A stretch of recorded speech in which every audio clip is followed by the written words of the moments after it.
So you might have heard that a website just ran an article from the Rio Olympics where a straight reporter went on Grindr under the pretense of arranging dates and then wrote about the gay athletes he found with identifying details. His conclusion?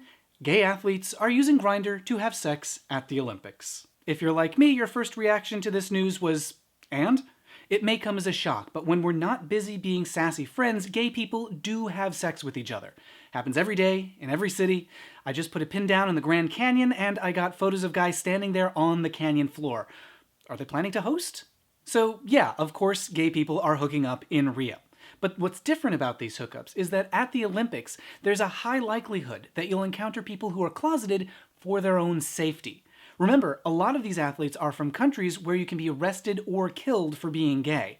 It's one thing to out a politician who actively harms LGBTs, but it's another to out a volleyball player who could be thrown in jail just for asking someone out for a drink. Remember, there are people out to do harm to LGBT folks. This article's a reminder that anyone could be looking at you online. Because these apps are so gay, they may feel like a safe place to let your guard down and trust people with your personal information, but they're not.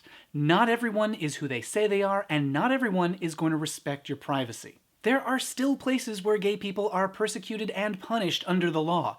Even here in the US, there are 28 states where you can be fired if someone even thinks you might be LGBT. This article could have been about how gay athletes from all over the world may be isolated or face consequences for being out at home, but they're able to connect at the Olympic Village. Or it could have talked about the difficulties that they'll face when they return to their home countries. But instead, we just got some lurid clickbait. And that's a bummer, because it could have been an opportunity to do some good by talking about the changes that we need to see around the world.